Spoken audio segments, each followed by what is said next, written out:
सहना भवतु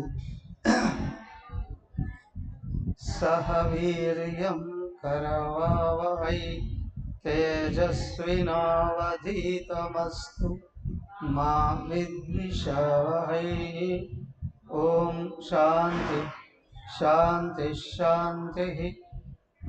ओम गुरुर्ब्रह्मा गुरुर्विष्णु गुरुर्देवो महेश्वरः गुरुरेव परं ब्रह्म तस्मै श्री गुरवे नमः। ओम प्रपन्न पारिजाताय स्तोत्रवेत्रैकपाणये ज्ञानमुद्राय कृष्णाय गीतामृतदुहे नमः। ओम सच्चिदानन्दरूपाय विश्वोत्पत्त्यादिहेतवे तापत्रय विनाशाय श्रीकृष्णाय वयं नमः।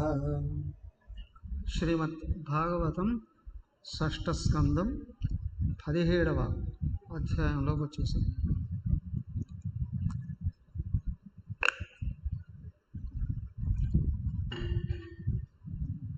సో ఈరోజు పూర్తి చేద్దాం.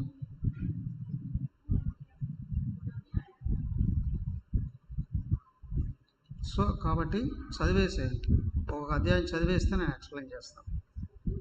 ఒక్కొక్క అధ్యాయం మీరు పూర్తిగా చదివేస్తారు, నేను ఎక్స్ప్లెయిన్ చేస్తాను. ఓం శ్రీ శుకవువాచ యతశ్చాంతర్హితో నంతస్తస్యై కృత్వాదిశే నమః.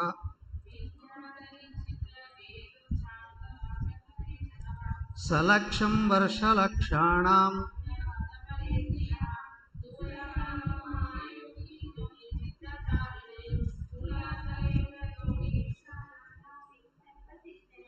రేమే విద్యాధరస్త్రీభిః గాపయన్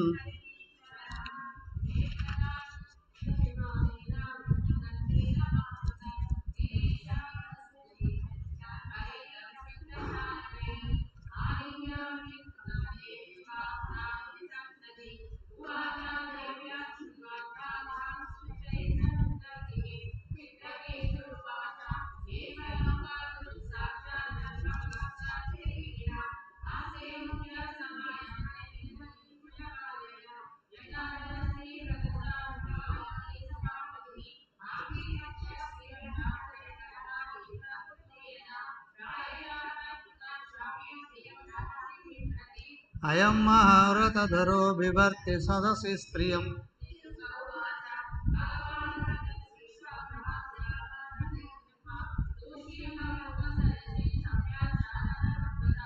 ఇత్యదద్వీర్య విదుషే బ్రువాడే బహ్వశోభనం. నిర్జితాత్మాభిమానిని పార్వత్యువాచ అయం కిమధునా లోకే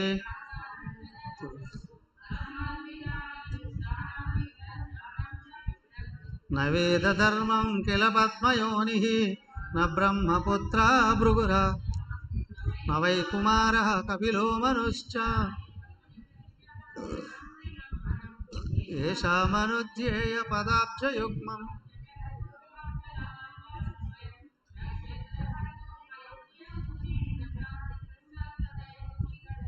హరి ఓం.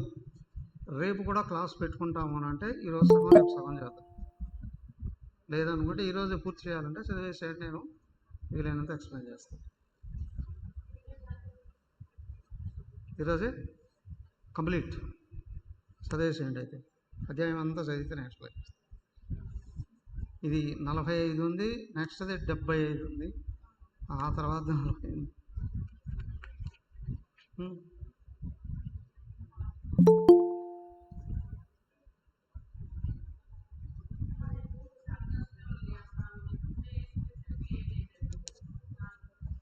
ఇక్కడ ఇంట్లోనా? సో రేపు రావడానికి వీలు కాదు.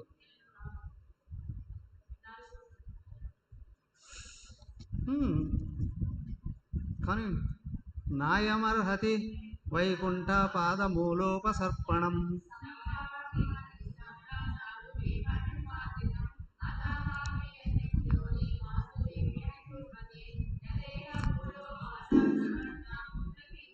శ్రీశుక ఉవాచ విమానాదవరుక్త్య సహ ప్రసాదయామాస సతీం.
హదప్రసాదయేన త్వం శాపమోక్షాయ భామని.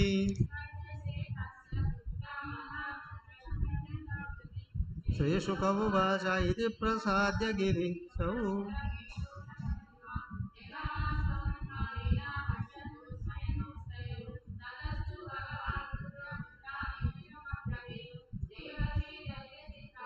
పార్షదానాంచ శృణ్వతాం శ్రీరుద్ర ఉవాచ దృష్టవత్యసి శుశ్రోడే హరేరద్భుతకర్మణః మాహాత్మ్యం భృత్యభృత్యానాం నిస్పృహాణాం మహాత్మనాం.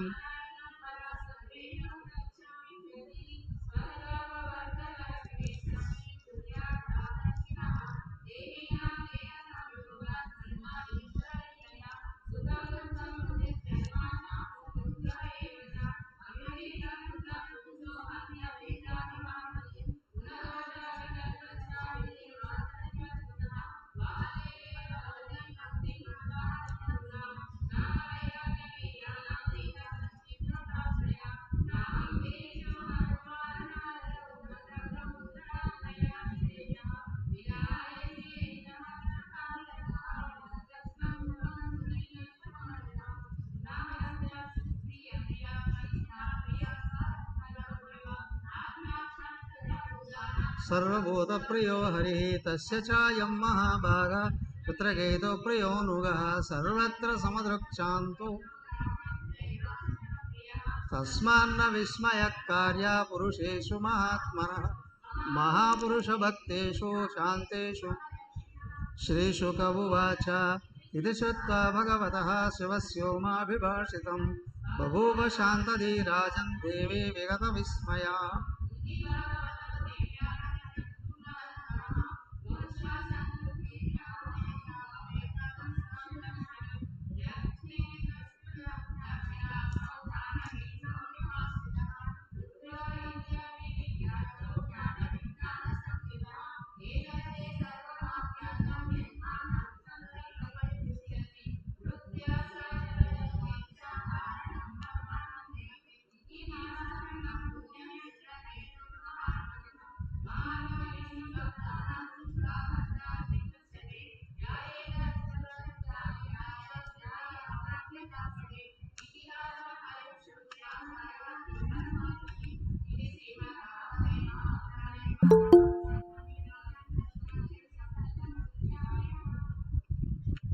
ఓకే,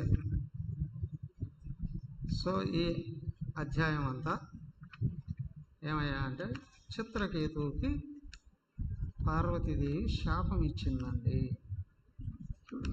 పార్వతీదేవి ఎందుకు ఇచ్చిందండి అని అంటే ఒకానొక సమయంలో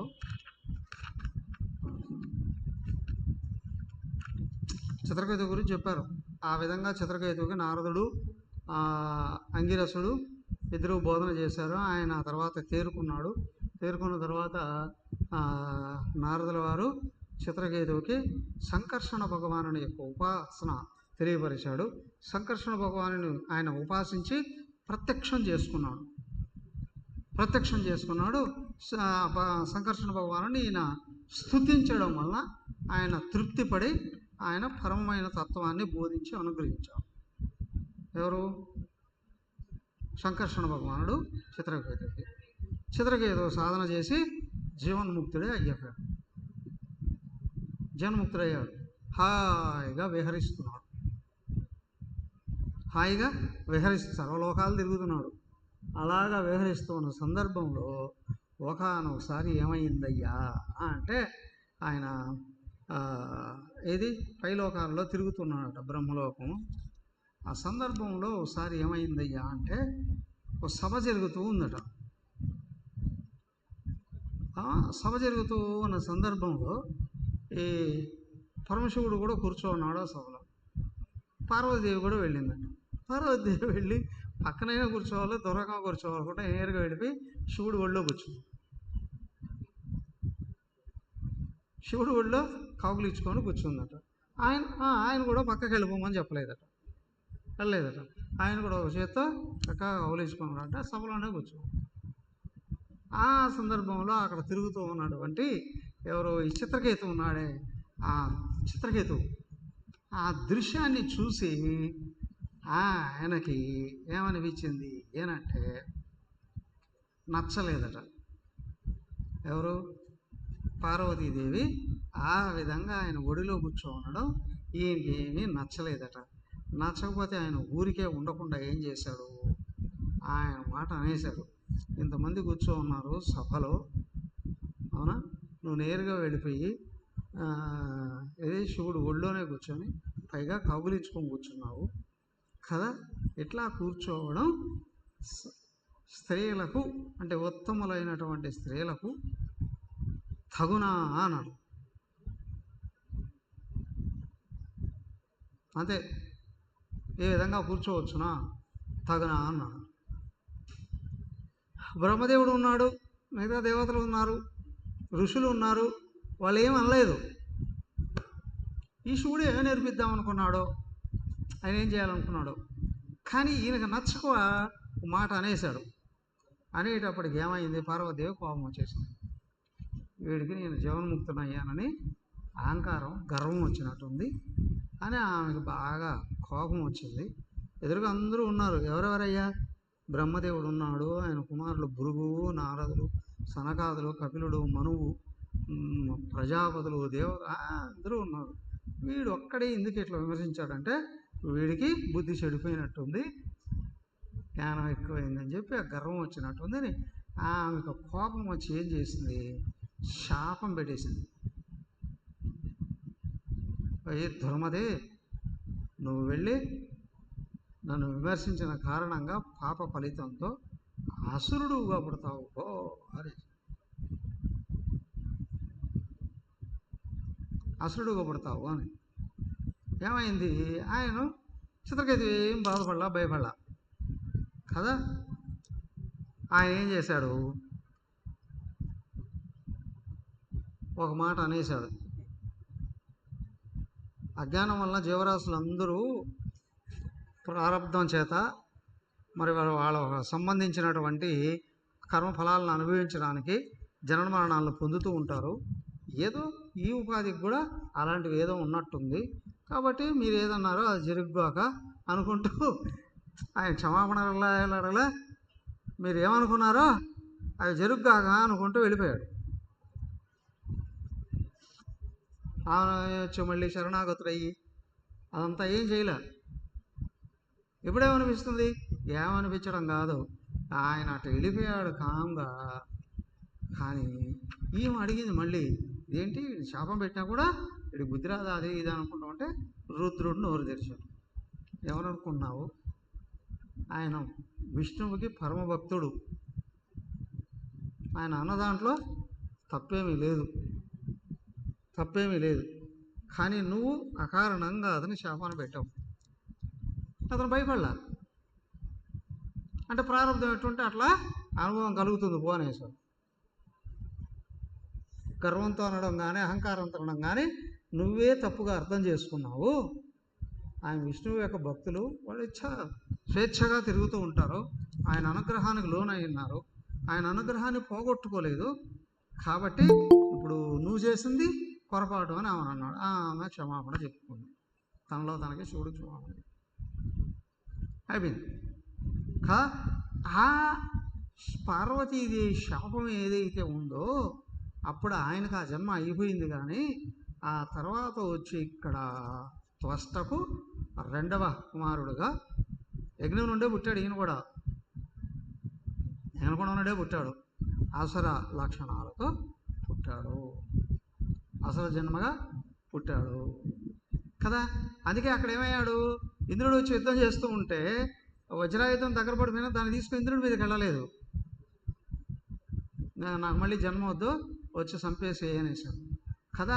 అక్కడ ఉన్న విష్ణు భక్తి ఏదైతే ఉందో శాపఫలంగా కొద్ది రోజులు అసుర లక్షణాలతో తిరిగినా ఇక్కడ ఆ ముందు ఉన్న ఉపాసన వలన విష్ణువు అనుగ్రహం వలన ఇక్కడ మళ్ళీ విష్ణువుని తలుసుకుంటూ కూర్చున్నాడు.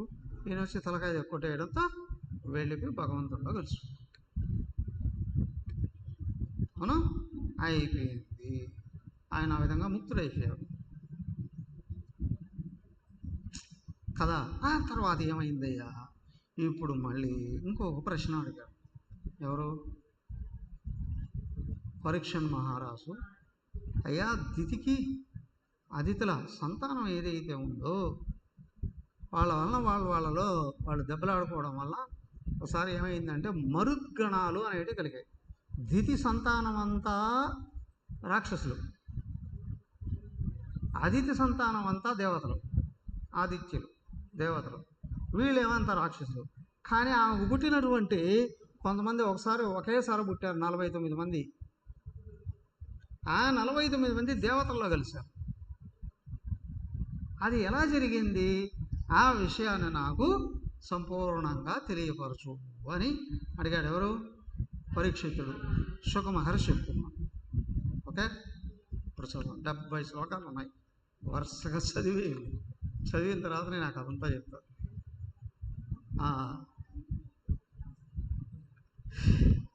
శ్రీ శుక ఉవాచ ప్రశ్నిస్తు పత్ని సవితు సావిత్రీం వ్యాహృతిం త్రయీం అగ్నిహోత్రం పశుం సోమం చాతుర్మాస్యం సిద్ధిర్భగస్య భార్యాంగా మహిమానం విభుం ప్రముం ఆశిషం చ వరారూహం కన్యాం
హరియం మీ ఇంటి దగ్గర చదవండి అన్నీ.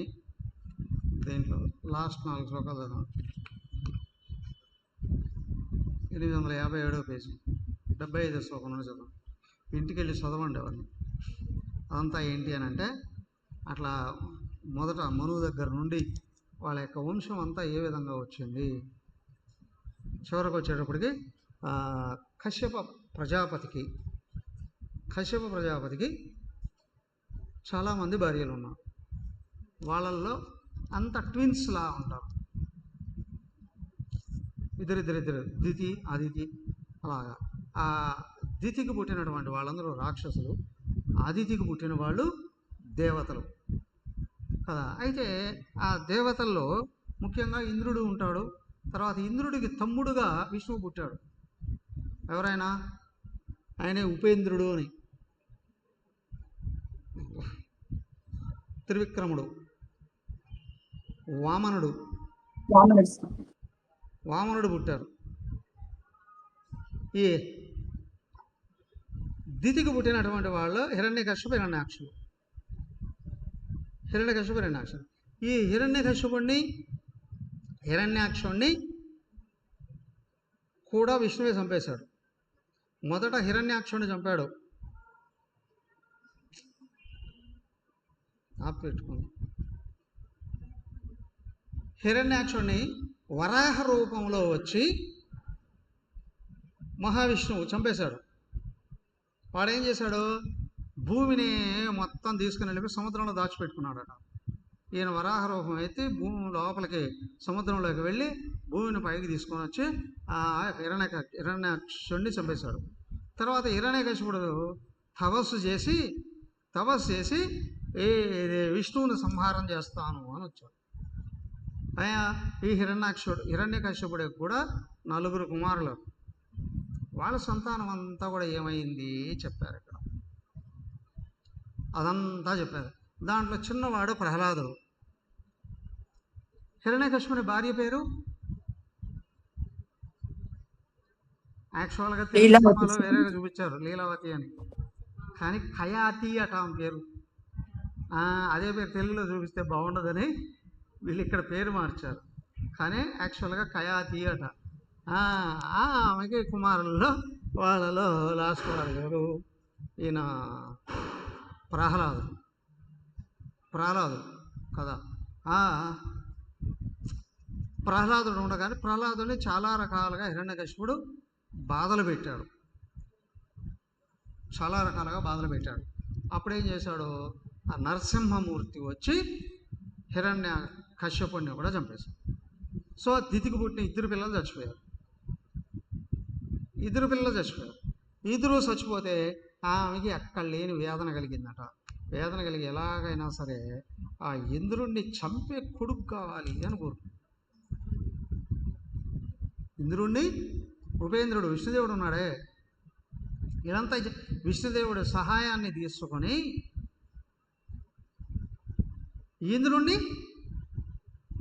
ఇంద్రుడు విష్ణుదేవుడు సహాయాన్ని తీసుకొని ఈమెకి 2 కొడుకులను చంపేశారు కదా. అయితే అలాగే ఆ విష్ణు సహాయాన్ని పొంది ఇంద్రుడిని చంపే కొడుకులు కావాలి అని ఇంకోరు నేరుగా భర్త దగ్గరికి వెళ్ళి భర్తతో చక్కగా ప్రేమగా సేవ చేస్తుంది. ఈ గుణాలు తెలుసు, ఆయన తపస్సులో ఉన్నాడు. ఆయనకి వెళ్ళి సేవ చేస్తూ ఉన్నట్టే ఆయన్నే మోహంలోకి దింపేసి నెమ్మదిగా అడిగింది, ఏమని, నాకు ఇంద్రుడిని చంపే కొడుకు కావాలి. ఆయన వరం ఇచ్చాడు, భార్య కదా, వేంత అడిగేటప్పటికి వరం ఇచ్చాడు, ఏం కావాలో కోరిక ఇస్తానని. ఇంద్రుడిని చంపే కొడుకు కావాలి అని అడిగాడు. ఇంద్రుడు విష్ణువు యొక్క అనుగ్రహం వలన ఆయన స్థితి కార్యంలో ఈయన పాటుపడుతున్నాడు. ముల్లోకాలను రక్షణ చేయడానికి బాధ్యతలో ఉన్నాడు. అవునా, విష్ణువుని చంపే కొడుకు పుట్టాలంటే సరే, ఇంద్రుడిని చంపే కొడుకు పుట్టాలి అంటే విష్ణువు ఒప్పుకుంటాడా? విష్ణు ఒప్పుకోడుగా. ఇప్పుడు ఈయనేం చేశాడు, తప్పించుకోవడం లేదు, మాట ఇచ్చాడుగా. అరే ఈ మాటలకు మోసపోయి వరం ఇచ్చేసానే, కానీ ఇప్పుడు కాదనడానికి వీలు లేదు, ఏం చేయాలి అని ఆలోచన, కోరకూడదు బొరుగుతుంది, ఏం చేయాలి అని అనుకుని ఆయన ఒక నిశ్చయానికి వచ్చాడట. నేను ఒక వ్రతం చెప్తాను, ఆ వ్రతంలో నియమాలు ఉంటాయి, ఇవి చెయ్యకూడదు, ఇవి చెయ్యాలి, చేయకూడనాటివి ఏంటో అన్నీ చెప్పాడు ఈయన వరుసగా. చేయవలసినవి ఏమిటో అవి కూడా చెప్పాడు. ఇది నువ్వు ఖచ్చితంగా 1 సంవత్సరం పాటు కానీ పాటిస్తే నీకు విష్ణు అనుగ్రహంతో ఇంద్రుడు చంపే కొడుకు పుడతాడు, లేకపోతే నీకు పుట్టేటువంటి వాడు ఇంద్రుడికి మిత్రుడైపోతాడు. ఆమె వ్రతాన్ని పాటిస్తుంది. అక్కడ ఇంద్రుడికి భయం పుట్టింది. ఏం వ్రతం కానీ పూర్తి చేసింది అని అంటే ఖచ్చితంగా ఎక్కడ దెబ్బ తగులుతుంది. ఎవరికి? ఇంద్రుడు చనిపోతుంది. ఏం చేయాలా? ఈయన యుక్తితో ఏం చేశాడు? నేరుగా ఆ దితి దగ్గరకు వచ్చి సేవ చేయడం మొదలుపెట్టాడు. ఆమెను మచ్చిక చేసుకున్నాడు. నువ్వు ఒక్కదాని కష్టపడి వ్రతాన్ని ఆచరిస్తున్నావు కాబట్టి నీకు నేను సేవ చేద్దాం అనుకుంటున్నాను అని ఆమె దగ్గరికి చేరి సేవ చేస్తూ వెయిట్ చేస్తున్నాడు. ఎక్కడో ఒక చోట ఈమె నియమం తప్పకుండా ఉంటుందా? అవునా? ఈయనకు ప్రమాదం కదా పుడితే, ఆ కొడుకు పుట్టాడంటే ఈమె ప్రమాదం కదా. ఈ ప్రమాదాన్ని తప్పించుకోవడం ఎలా అని ఆలోచన చేసి వెయిట్ చేస్తూ ఉన్నాడు. ఒక రోజు అలాగే ఆమె ఏమైందంటే చిన్న పొరపాట్లో ఏదో చేసిందట. తల పెట్టుకోవాల్సిన చోట కాళ్ళు పెట్టుకొని పడుకుందట. ఉదయం లేచి స్నానం చేయలేదట, మళ్ళీ వెళ్ళి పడుకుందట. పడుకొని ఆ తల వైపు కాళ్ళు, కాళ్ళ వైపు తల ఏదో పెట్టుకొని పడుకున్నాడు. పడుకుని గుర్తించింది. వెంటనే ఏం చేశాడు? సూక్ష్మ రూపం దాల్చి గర్భంలోకి వెళ్ళిపోయాడు. దేవుడు కదా, గర్భంలోకి వెళ్ళిపోయి వజ్రాయుధంతోనే కొట్టేశాడు. ఆ గర్భాన్ని 7 ముక్కలు చేశాడు. గర్భంలోకి వెళ్ళిపోయాడు. శిశువు లోపల గర్భస్థ పిండం 7 ముక్కలు చేశాడు. అది ఇంకా అరుస్తుందట లోపల. అర్థమవుతుందా? గర్భంలోకి ప్రవేశించాడు సూక్ష్మ రూపంలో, శక్తి రూపంలో. ఇంద్రుడు, ఇంకెవరు? ఇంద్రుడే ద్వితీయ గర్భంలోకి వెళ్ళిపోయాడు. గర్భంలోకి వెళ్ళి ఆ గర్భాన్ని 7 ముక్కలు చేశాడు. అది ఇంకా అరుస్తుందట, వద్దు వద్దు వద్దు అని. దాని సంస్కృతంలో మరుత్తు మరుత్తు మరుత్తు మరుత్తు అంటున్నాడు. 7 ముక్కలు చేస్తే ఇంకా అరుస్తుందట ఆ గర్భం. ఆయన వదలేదు, మళ్ళీ ఒక్కొక్క దాన్ని 7 ముక్కలు చేశాడు. ఎన్ని ఎప్పుడు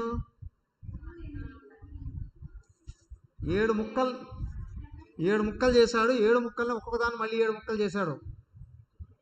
7 ఏళ్ళ 49 ముక్కలు అయిపోయింది. ఆ గర్భం 49 ముక్కలు అయిపోయిందట. లోపల ఏదో జరుగుతుంది.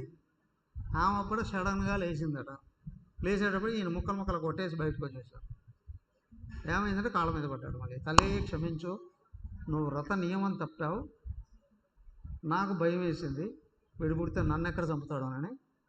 కాబట్టి ఆయన వరం ఇస్తూ శాపం కూడా ఇచ్చాడుగా, వ్రత నియమాన్ని తప్పావురా అంటే పుట్టబోయేవాడు ఇంద్రుడికి స్నేహితుడు అవుతాడు అని. అయిందిగా. ఏమైంది? ఇప్పుడు ముక్కలు అయిపోయాయి. తాను 40 ఒక్కడిగా పుట్టాల్సిన వాడు 49 అయ్యాడు. 45 మంది అయ్యారు.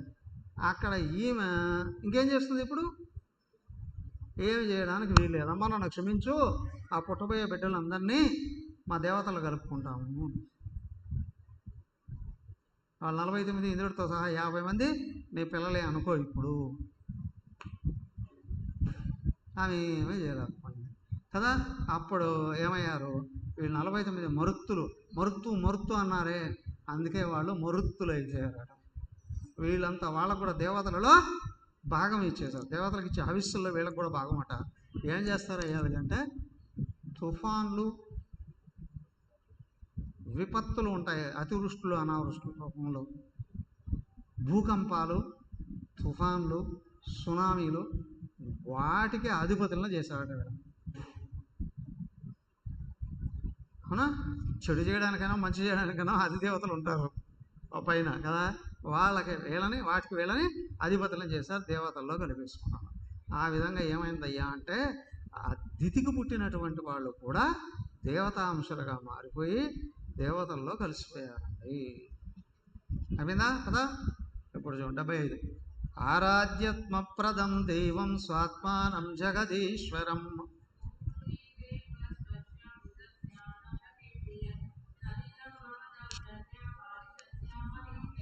क्षन्तुमर्हसि मातस्त्वं दिष्ट्या